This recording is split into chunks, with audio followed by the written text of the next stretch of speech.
c'est quelque chose qui vous permettra de réfléchir longuement sur l'avenir que nous voulons donner à notre pays, mais surtout encore sur la sempiternelle question de la justice, une justice vraiment qui ne fait pas honneur à la Côte d'Ivoire.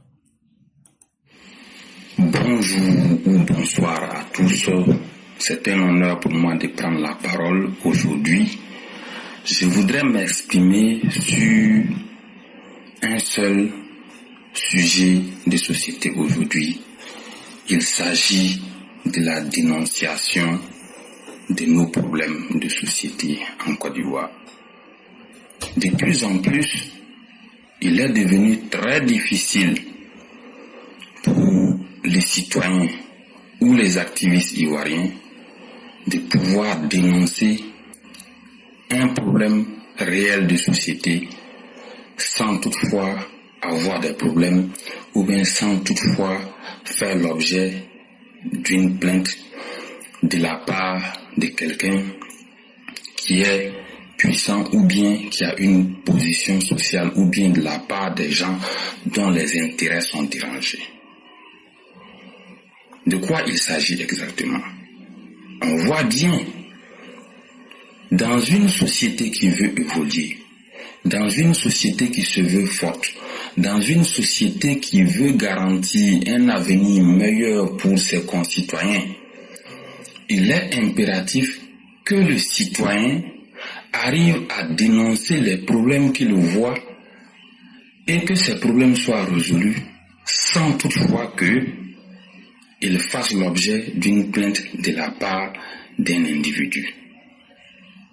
Si vous voyez que les grands pays comme le Japon, la Corée du Sud, la Chine, l'Allemagne, la France, l'Angleterre arrivent à évoluer et à rehausser l'image de leur pays, c'est parce qu'il y a des citoyens, un, qui luttent contre la corruption, de deux, qui dénoncent les problèmes et qu'après dénonciation, ces problèmes trouvent solution. Il se trouve que malheureusement, sous nos tropiques, lorsque vous dénoncez un problème, parfois on voit le problème, il est là, il est réel. Mais si vous n'y prenez garde, vous recevez une plainte de la part des personnes dont vous dérangez les intérêts. Je ne veux pas faire allusion ici aux opposants ou bien aux déstabilisateurs qui parfois s'accrochent sur des problèmes avec pour objectif de pouvoir créer des tensions dans le pays. Non, c'est pas de ça que je parle. Il y a beaucoup de problèmes. Vous savez, la plateforme éclaireur pro-vérité, parce que nous dénonçons ici que nous arrivons à faire bouger les lignes et que des problèmes sont résolus. Mais il y a aussi parfois d'autres personnes au sein de la société, lorsqu'ils dénoncent, les problèmes viennent. Récemment, il y avait des problèmes réels au sein de la filière café-cacao. Il y a deux acteurs syndicalistes de cette filière qui ont eu à dénoncer le problème. Et tout le monde a fait le constat qu'ils ont reçu une convocation. Et puis, une fois devant le juge, on les a relaxés. Et pourtant, les problèmes étaient réels au sein de la filière. La question qu'il faut se poser, est-ce que c'était vraiment nécessaire d'adresser une plainte ou bien de les convoquer devant la justice? Est-ce que c'était vraiment nécessaire? Il fallait tout simplement procéder à la résolution du problème. Et là, aujourd'hui, je veux en appeler à la clémence et à l'indulgence du chef de l'État pour qu'il arrive à faire comprendre à ses ministres, à ses directeurs et au haut cadre de l'administration qu'il est important qu'il laisse les Ivoiriens dénoncer les problèmes réels, je dis bien les problèmes réels de la société qu'ils constatent, afin que le gouvernement résolve ces problèmes pour le bien-être de tous. Vous avez vu, il y a Black Samurai qui est venu ici la dernière fois, il a parlé du problème des plaques d'immatriculation dans les transports. C'est un problème réel. Voilà. A-t-on vraiment besoin à tout moment, où quelqu'un dénonce un problème réel parce que les intérêts d'un gros bonnet sont dérangés, ce gros bonnet va porter plainte, ou bien les intérêts de quelqu'un sont menacés, cette personne va porter plainte. A-t-on vraiment besoin toujours de ces scénarios? Je pense que non. Vous voyez la prudence et la méfiance avec laquelle j'aborde les sujets ici lorsque je vais dénoncer. Et regardez comment j'ai réfléchi 1000 fois pour placer un ou deux mots pour ne pas avoir à déranger quelqu'un, ou bien pour ne pas après me retrouver avec des problèmes inutiles. Vous voyez, c'est très difficile. Mais s'il n'y a personne pour dénoncer, dans un pays où personne ne dénonce les problèmes pour qu'ils trouvent solution, vers la fin, qu'est-ce qui peut se passer?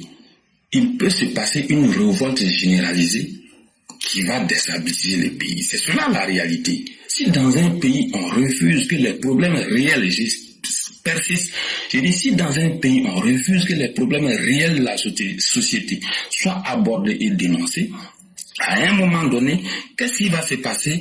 Il va se passer que les gens peuvent se révolter et ça peut créer des tensions, des troubles inutiles dans le pays.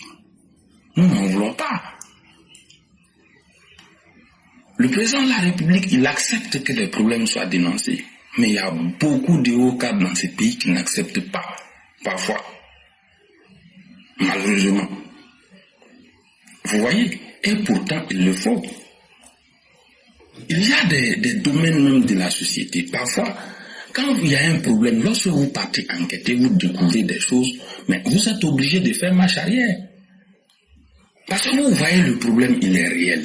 Mais si vous prenez la parole, si vous n'y prenez garde, le lendemain, une convocation va tomber. Et on fait quoi? Bon, s'il est plus puissant que vous, c'est pas évident pour vous. C'est aussi cela la réalité. Regardez ce qui se passe dans le secteur du logement. Nous en avons parlé ici longuement. Mais tout ce que les gens racontent aujourd'hui, le matériel il est cher, non les choses sont chères, c'est pour ça les loyers sont chers, c'est archi faux. Le matériel de construction en Côte d'Ivoire n'est pas du tout cher. Et comment pouvez-vous expliquer que des logements qui ont été construits des indépendances jusqu'en 2015, dont les loyers variaient parfois entre 30 000 francs et 100 000 francs au plus, du jour au lendemain, entre 2015 et 2026, ces mêmes loyers sont passés de 150 000 à 250 000, voire 300 000 francs CFA. Comment vous pouvez expliquer ça? Des loyers qui variaient entre 30 000 francs CFA et 100 000 francs CFA pour des maisons qui ont été construites entre 1960 et 2015. Du jour au lendemain, ces mêmes maisons, parfois rien n'a changé sur la maison, on n'a même pas fait des travaux de réhabilitation, parce qu'on est venu mettre de la peinture et changer juste quelques carreaux. Du jour au lendemain, on fait passer ces loyers de 150 000 francs jusqu'à 300 000 francs CFA. Comment vous pouvez expliquer? Le matériel de construction, c'est archi faux, il n'est pas cher. Moi, j'ai construit des maisons. Ma mère, je l'ai vu construire des maisons de 4 pièces jusqu'à 5 maisons de 4 pièces. Voilà. Je sais ce qui se passe. Le matériel de construction est même un peu plus élevé en coût. Le coût du matériel de construction est un peu plus élevé à l'intérieur de la Côte d'Ivoire que Abidjan. Voilà. Mais qu'est-ce qui a expliqué la flambée de ces loyers? Il n'y a rien qui les justifie. Les loyers sont chers à Abidjan parce que les hommes sont méchants.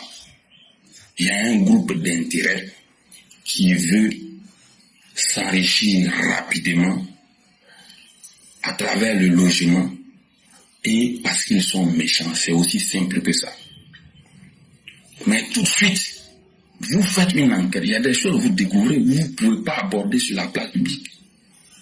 Il y a des vérités dans le secteur de la construction du logement. Si vous les découvrez, mais vous allez attraper votre tête.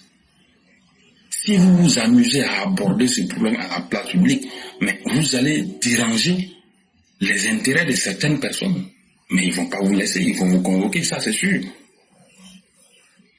Donc, c'est malheureux, même à la Sotra. Quand vous fuyez très bien, il y avait un problème. Mais les réalités, on ne peut pas aborder sur la place publique. Il y a beaucoup de secteurs comme ça où il y a problème. Vous menez une enquête. Lorsque vous découvrez certaines choses, vous êtes obligé de faire marche arrière. Vous êtes obligé. Parce que si vous voulez dire, ne serait-ce qu'une part de la vérité, vous allez déranger les intérêts de quelqu'un. Et ce dernier ne va pas vous laisser. Voilà la triste réalité. Donc, franchement, je veux en appeler à la clémence et à l'indulgence de son Excellence, Monsieur le Président de la République, son Excellence, Monsieur Alassane Ouattara. Il faut qu'il parle avec les hauts cadres du pays. Il faut qu'il parle avec les cadres. Il faut qu'il parle à tous ceux qui travaillent dans l'administration publique. Il faut qu'il parle à ceux qui sont impliqués dans les affaires, les hommes d'affaires, pour qu'ils comprennent que ils ont intérêt à laisser les Ivoiriens dénoncer les problèmes réels. Je ne parle pas des problèmes qui sont utilisés à des fins politiques, non. Les problèmes de logement, de transport, de santé, d'éducation, dans l'agriculture, dans le secteur de l'eau potable, de l'assainissement, dans le secteur minier, énergétique, sont des problèmes réels qu'il faut toujours chercher à régler dans un pays pour que le pays fonctionne correctement. Nous faisons confiance à son Excellence M. Alassane Ouattara, le Président de la République, et nous souhaitons vivement qu'à son tour, il parle avec toutes les couches sociales pour que les citoyens arrivent à faire entendre sa voix à travers les problèmes qu'ils voient et que ces problèmes soient résolus. C'est cela la réalité. Voici comment un pays peut avancer. Voici comment on peut construire une nation très forte qui va garantir un meilleur avenir aux générations futures. Je vous remercie. Bonjour, Père Paul. Bonjour, chef, comment allez-vous?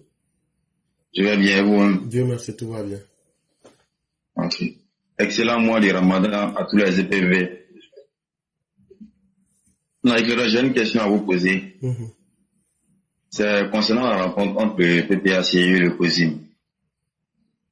Est-ce que vous avez les résultats? Ce n'est pas un fait nouveau et ça ne nous intéresse pas parce que c'est ce qu'on appelle l'escroquerie morale.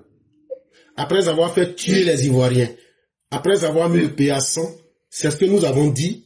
Ils ont essayé avec l'église catholique, ils ont essayé avec les chefs traditionnels, mais c'est quelque chose qui ne marchera pas. Et si quelqu'un est garçon, il n'a qu'à essayer de venir dire que lui il est venu demander au nom du PPACI. C'est ce que nous avons dit. On attend celui qui dit que sa maman l'a mis au monde là, qu'il est du COSIM là, ou bien qu'il est de l'église catholique là, ou bien qu'il est des chefs traditionnels là, il n'a qu'à venir demander, que lui il est venu demander pardon au nom du PPACI. C'est tout ce qu'on attend. C'est la réponse.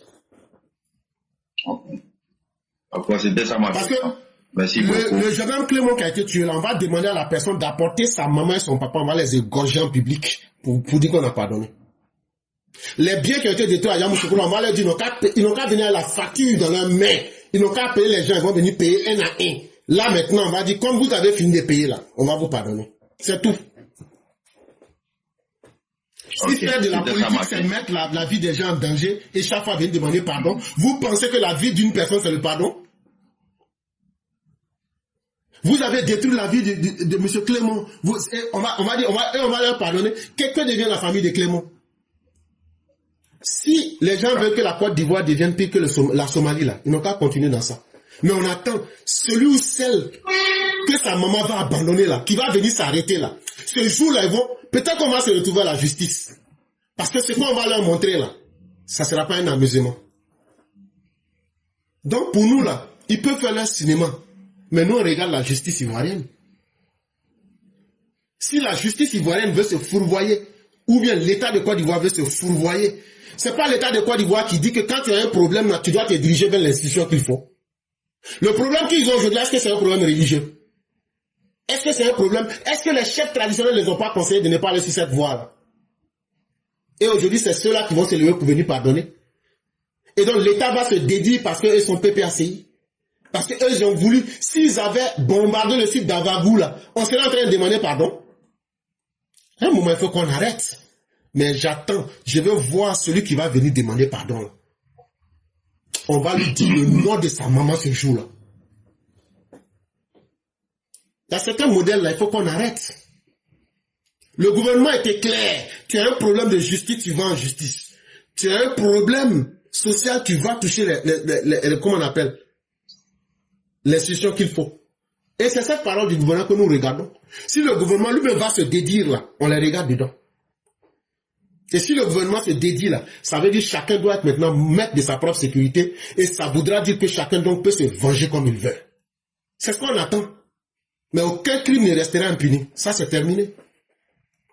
Même déjà, même la légende du PDCI qui sont dit, on n'est pas content. Et on n'est pas d'accord avec les Brédoumi. On n'est pas content avec les, comment on appelle là,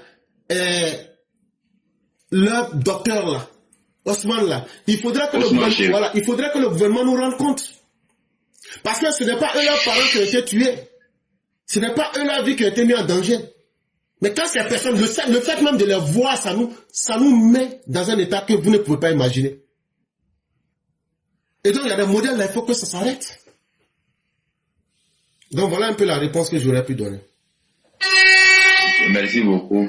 C'était ça ma question. Il n'y a pas de problème, cher frère. Pas monopoliser la parole. Merci beaucoup.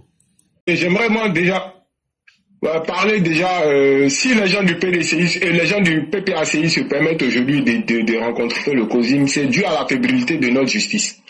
Et tu l'as signalé tout à l'heure, parce que j'avais aussi la même idée tout à l'heure, les Brendoumi là, les shérifs Ousmane là, sont dehors en train de se pavaner, pendant que il y a eu des morts à cause d'eux. Et ça, c'est dû purement et simplement à la fébrilité de notre justice. Voilà, ça c'est pour être très poli que je dis ça. Sinon j'aurais pu dire un autre mot qui a été utilisé par l'un de leurs opposants. Et ça, j'estime que trop c'est trop. Justice émasculée. Voilà, c'est ça, exactement. Bon, je voulais pas le dire, mais bon, merci, c'est le mot, justement. Et tant que cette justice-là ne fera pas peur, tant que cette justice-là ne sera pas crainte, nous allons toujours tomber dans des scénarios comme ça. Et ça, c'est la faute de nos gouvernants qui sont en ce moment au pouvoir, qui ne sont pas capables de faire de la justice une justice qui est crainte, de telle sorte que tout le monde connaisse sa place. Voilà ce que j'aimerais dire là-dessus. Pour terminer, je vais parler des clowns de l'AES qui parlent à chaque fois de souveraineté. J'aimerais juste poser une question à ces gens-là. Les treillis que le clown apporte là, c'est fabriqué où? C'est fabriqué au Niger, ouais, c'est fabriqué au Mali, ouais, c'est fabriqué au Burkina, qu'ils nous le disent. Merci mon grand temps, je m'arrête là. Bon vendredi à tous. Merci. Merci beaucoup le grand maître Yann. Et surtout, les agences qu'ils prennent pour communiquer, les systèmes de téléphonie là, est-ce que ce sont des systèmes russes ou bien ce sont des systèmes africains? Exactement. Donc ça veut dire que tous vos messages sont lus et écoutés. Et donc vous n'aurez jamais votre souveraineté. J'espère que ça... Des clowns comme ça font propre, n'importe quoi. Alors qu'ils sont en train d'aligner des milliards qu'ils prennent avec. Même hier, ils ont pris des milliards avec le FMECO, fonds propres. Bien sûr. Saleté. Bien sûr, j'étais sur un panel ce matin, très tôt là, ce matin, c'était ça, hein. Le monsieur, un jeune Burkinabé, mais qui les a déconstruits, c'est des gagas, des ignorants, des gros ignorants, mais qui croient tout savoir. Ils se laissent berner par un gamin comme ça qui vient leur raconter des sornettes, et puis ils sont là, font propre. Vraiment, c'est dommage quoi, c'est dommage. Merci beaucoup le grand maître, on va vous souhaiter une excellente... Merci mon grand temps. Merci beaucoup. Merci, bon vendredi. Ok.